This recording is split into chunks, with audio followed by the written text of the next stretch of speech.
Tepat ketika para seniman besar tertegun oleh ketiga bambu dalam lukisan, Lu Linlin dan Lu Lili, si usil, mempersiapkan ujian mereka bersama Hao Ren di ruang belajar di gedung akademik D. Apa yang ingin mereka gambar adalah seekor ayam mematuki beras, dan ketiga bambu itu adalah hasil coretan mereka yang sambil lalu. Namun, para staf menjadi panik, berpikir bambu itu adalah hasil karya Qin Xiaoyang dan gambar ayam yang mematuki nasi adalah kejalan seseorang yang menghancurkan karya seni yang hebat. Sekarang, mengenakan jaket Hao Ren, kakak beradik itu duduk bersama dan membicarakan catatan sementara membandingkan catatan itu dengan isi yang terdapat di buku pelajaran. Mereka serius dalam persiapan mereka. Mereka duduk berdekatan bersama, dan ekspresi bingung dan sikap sungguh-sungguh mereka menciptakan pemandangan yang manis. Hao Ren melirik buku pelajaran mereka dan melihat buku-buku ini sebagian besar mata pelajaran liberal art 1. Dia tidak merasa ujian itu akan menantang bagi kedua kakak beradik yang pintar itu. Terkadang, mereka dibingungkan dengan istilah teknis. Namun, tidak lama mereka akan memahaminya setelah melakukan diskusi antar mereka. Sedangkan yang sulit, mereka akan meminta Hao Ren untuk menerangkannya. Hao Ren merasa lucu karena kakak beradik itu akan mengikuti ujian di dunia fana. Waktu terus berlalu, dan Hao Ren hampir menyelesaikan persiapan ujian besok dengan catatan fotokopi yang diberikan Xie Yujia kepadanya. Dia telah ahli belajar kebut semalam untuk ujian. Dia dapat mempelajari isi setengah semester dalam waktu semalam dan mendapat nilai yang lumayan. Kali ini dengan catatan Xie Yujia, lebih mudah baginya untuk mempersiapkan. Lu Linlin dan Lu Lili juga telah selesai mempelajari kembali semua buku teks program film. Bahkan, dilengkapi dengan ingatan fotografi mereka. Mereka bahkan bisa menulis ulang buku jika mereka mau. Masalahnya bagi mereka adalah mereka tidak tahu cara memahami dan menjawab pertanyaan yang mungkin ditanyakan pada ujian karena ini kali pertama mereka mengambilnya. Karena mereka ingin menemani Hao Ren, mereka harus tinggal di sekolah.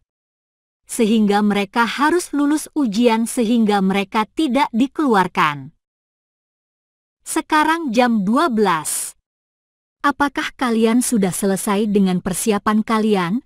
Setelah membalik-balik catatan Xie Yujia sekali lagi, Hao Ren memeriksa arlojinya sebelum bertanya kepada mereka. Ya. Lu Linlin dan Lu Lili keduanya mengangguk.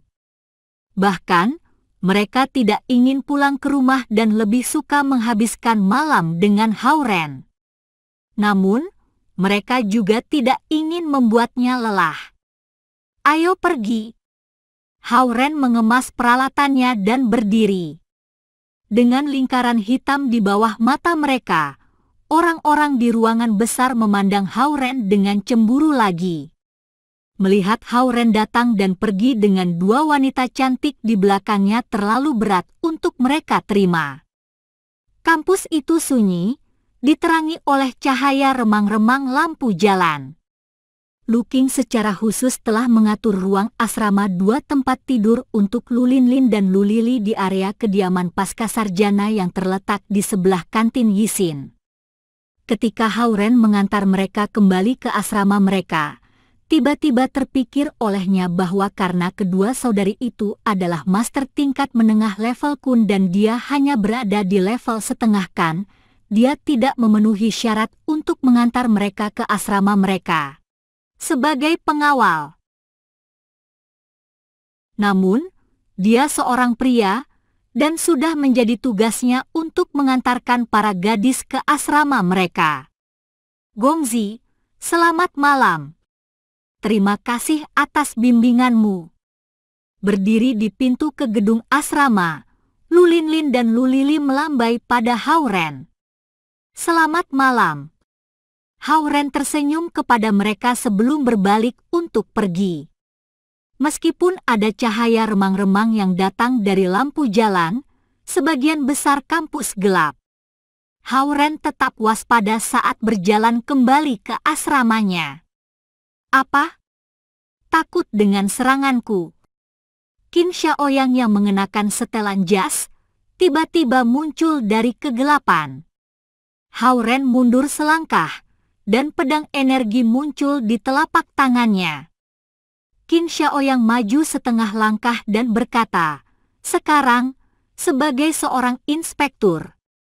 Sebelum dia menyelesaikan kalimatnya, Hao-Ren mendadak melemparkan pedang energi dengan kekuatan penuh. Terkejut, Qin Xiaoyang segera mengeluarkan perisai cahaya emas di depan dirinya. His!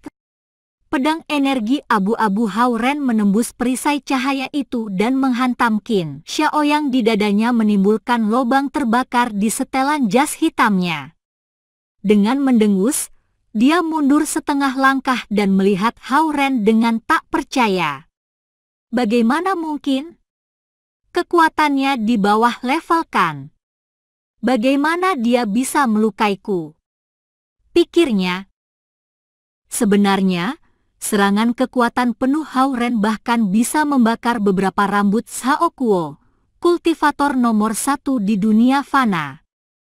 Perisai cahaya emas yang Qin Xiaoyang buat dengan tergesa-gesa tidak ada apa-apanya. Petir Hundun dapat memecahkan 5 elemen di alam. Serangan ini sudah pasti bukan milik suku naga. Qin Xiaoyang tiba-tiba teringat gadis yang muncul di sisi Hao-Ren saat siang hari. Dia ragu-ragu sesaat sebelum menurunkan tangannya. "Hari ini, aku akan melepaskanmu. Aku akan menyelesaikan masalah ini denganmu di pesta ulang tahun Zhao Yanzi." Qin Xiaoyang mengancam.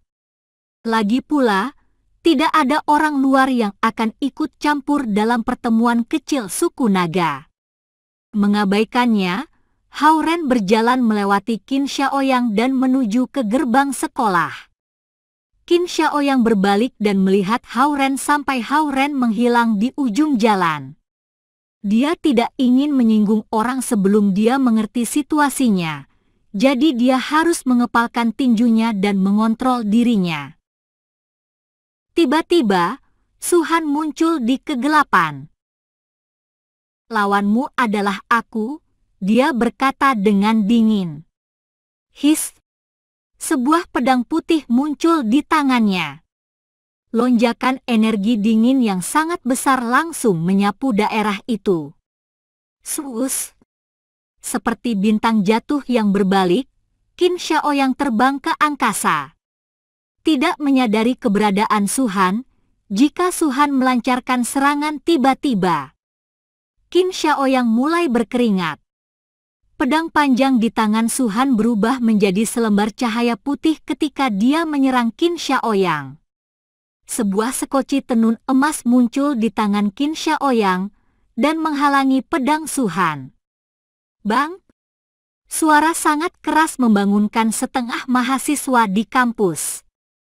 Qin Xiaoyang merasa tangannya kebas, segera mengetahui bahwa Su-Han telah mengalami peningkatan level gulungan es embun beku. Dia ke sini untuk balas dendam.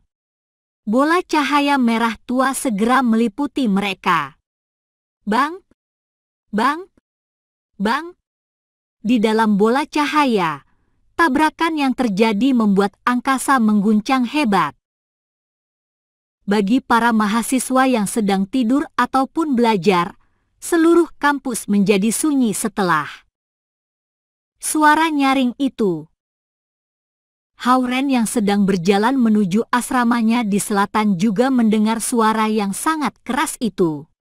Berpikir sesuatu jatuh ke tanah di lokasi konstruksi di kejauhan, dia mengabaikannya dan kembali ke asramanya dengan bahan-bahan belajarnya. Dengan cepat, dia tertidur. Hari itu hari Kamis, dan ujian tengah semester yang menegangkan akhirnya tiba. Kamis dan Jumat adalah ujian mata kuliah dasar seperti matematika lanjutan, fisika tingkat universitas, dan bahasa Inggris tingkat universitas. Bahkan pada 2 hari ini, Hauren masih pergi ke kantor Suhan untuk melakukan kultivasi setelah jam 4 sore. Dingin seperti biasa, dia bermeditasi dengan matanya yang tertutup. Walau terkadang, dia akan membuka matanya dan memberikan Hauren beberapa petunjuk tentang kultivasinya. Hauren bersantai sejenak setelah ujian terakhir berakhir di hari Jumat. Dia kembali ke asramanya untuk mengambil bahan pelajarannya dan barang-barang lainnya. Sebelum berjalan menuju perhentian bus di gerbang utama sekolah, dia akan pulang ke rumah. Akhir pekan ini. Setelah akhir pekan ini, akhir pekan nanti adalah ulang tahun Zhao Yanzi. Apa kau tahu, aku melihat Qin Xiaoyang pada hari Kamis. Beberapa gadis yang berdiri di depannya di perhentian bus berbicara di antara mereka sendiri.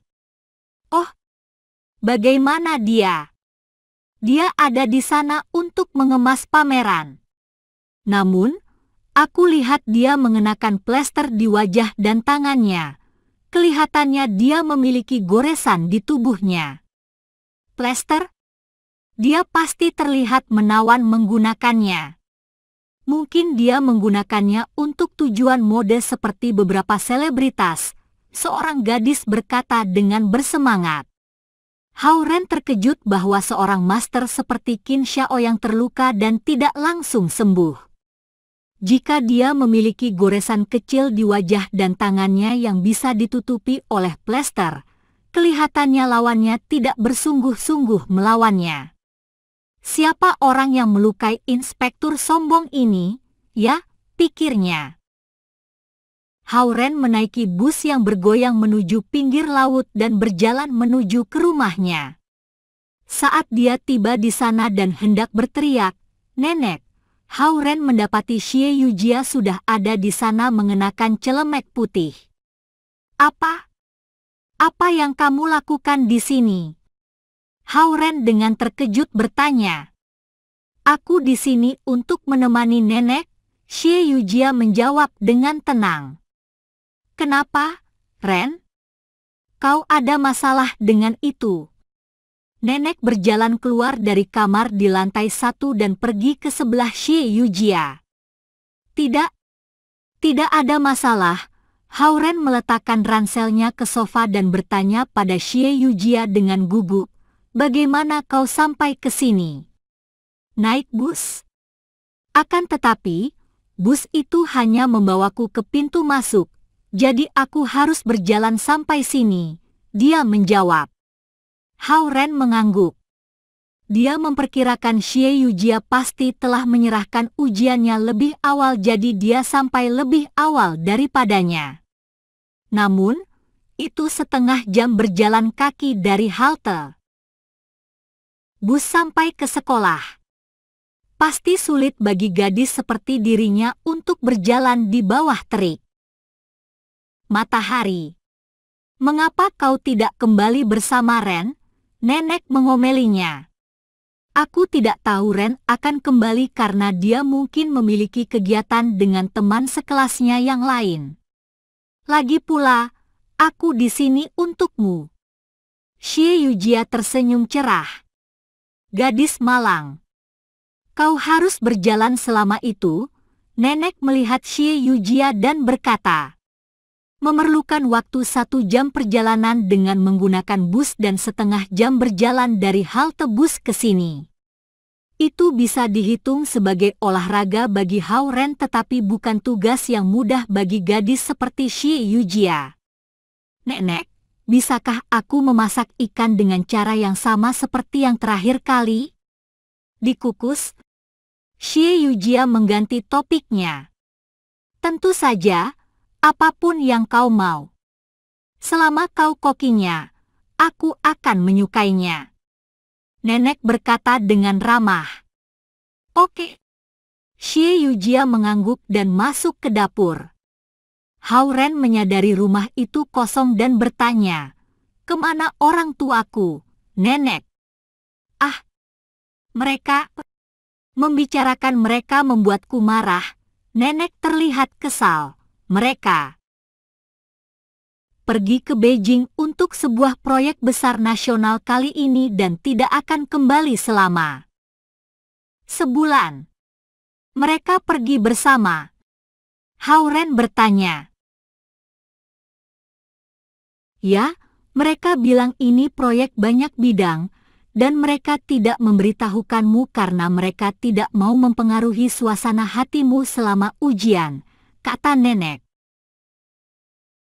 Hao-Ren berpikir pada dirinya, jika benar, ujianku sudah terpengaruh bertahun-tahun yang lalu. Dia sudah terbiasa akan hal itu. Hao-Ren mendesah kecil dan bertanya, "Jadi, apa kau ingin tinggal dengan Zi selama sebulan?" Dia berpikir nenek pasti merasa sangat kesepian di rumah sendirian. Paman Wang tidak bisa melakukan lebih selain memasak dan merawat bunga dan sayuran. Jadi akan lebih melegakan jika nenek tinggal bersama keluarga Zhao Yanzi. Kita sebaiknya tidak mengganggu mereka kali ini. Aku sudah memutuskan untuk pergi ke pedesaan untuk sementara waktu. Seorang teman baikku dari zaman dahulu menghubungiku beberapa hari yang lalu. Dia mengatakan bahwa dia tinggal di provinsi Zhejiang sekarang, dan gunung dan sungai di desanya sangat indah. Dia dikelilingi oleh anak-anak dan cucu-cucunya di sana, dan dia mengundangku untuk tinggal di sana sebentar, kata nenek. Sendirian? Hao-Ren khawatir. Aku jauh lebih sehat daripada sebelumnya, jadi aku akan baik-baik saja. Ditambah lagi, tinggal di pedesaan dan berbicara dengan teman lamaku tentang masa lalu akan sangat menyenangkan, desahnya. Sebuah keluarga besar mengelilinginya, tapi aku di sini sendirian. Kedua putra dan menantuku tidak ada di sini, dan engkau cucu laki-lakiku satu-satunya. Siapa yang tahu di mana cicit-cicitku saat ini? Mendengar ini, Hao-Ren menghentikannya dan menghibur. Baiklah, baiklah. Aku akan membawamu ke sana segera setelah aku menyelesaikan ujianku. Dia berpikir, jika dia pergi ke sana dan melihat keluarga besar, siapa yang tahu apa yang akan dia pikirkan saat dia kembali. Tidak banyak yang bisa dilakukan nenek karena Hao-Ren adalah anak satu-satunya. Dalam pandangan tradisionalnya, tanggung jawab meneruskan nama keluarga dan memperluas garis keturunan semuanya ada di bahu Hao-Ren. Paman Wang pulang ke rumah untuk masalah keluarga, jadi hanya ada mereka bertiga di rumah raksasa. Jika Xie Yujia tidak datang, di sana hanya ada Hao-Ren dan nenek dan itu akan terasa lebih sepi. Karena hanya ada mereka bertiga, Xie Yujia tidak memasak hidangan hingga penuh di meja. Dia membuat 3 hidangan sayuran, hidangan daging, dan semangkuk sup, sangat cocok dan seimbang. Mereka berdiam diri ketika nenek tidak mengatakan apa-apa di meja makan. Xie Yujia mengambil gigitan kecil saat Hao-Ren menelan nasinya tanpa melihatnya. Nenek memperhatikan mereka berdua saat dia makan. Dia menyadari ada sesuatu yang salah. Zi tidak datang ke sini minggu ini. Nenek berpikir tentang Zhao Yanzi dan bertanya, orang tuanya membawanya ke Nanjing, dan mereka tidak akan kembali sampai hari Minggu, kata Hao-Ren. Oh, nenek terdengar sedikit kecewa. Setelah ragu-ragu, dia bertanya lagi, kedua gadis dari terakhir kali, Lu Linlin dan Lu Lili. Apakah mereka juga tidak datang ke sini? Nenek menyukainya ketika ada lebih banyak orang, Tetapi rumah itu sepi seperti kastil kuno. Dia biasanya menantikan kembalinya Hao Ren setiap hari. Tapi sekarang, dia sudah mulai menantikan kunjungan gadis-gadis itu juga. Nenek. Hao Ren mengangkat bahu.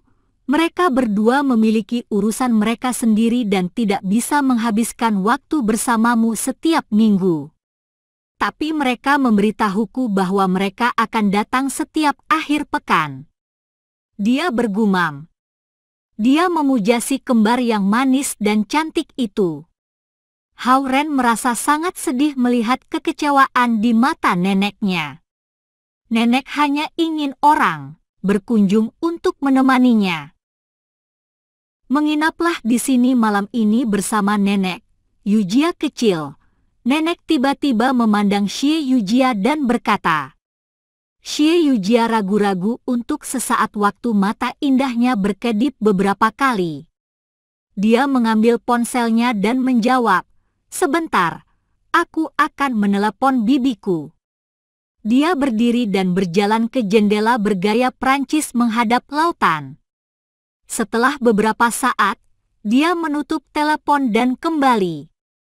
"Bibiku bilang tidak apa-apa kalau aku tinggal di tempat Hao Ren," katanya.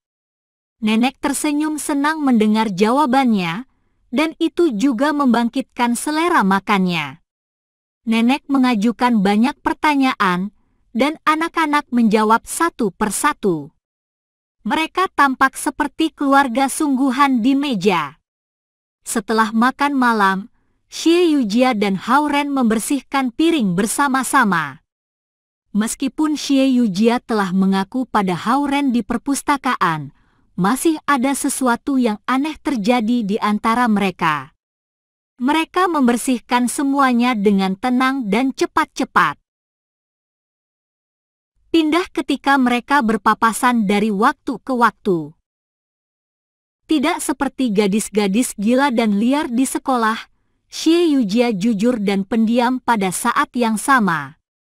Hao Ren juga bukan salah satu pria yang akan mengejar seorang gadis dengan mudah dan bisa berpura-pura tidak ada yang terjadi setelah ditolak. Nenek sedang menonton TV di ruang tamu sementara Xie Yujia dan Hao Ren sedang mencuci piring di dapur tanpa bicara sepatah kata pun. "Nanti, kamu bisa tidur di kamar orang tuaku."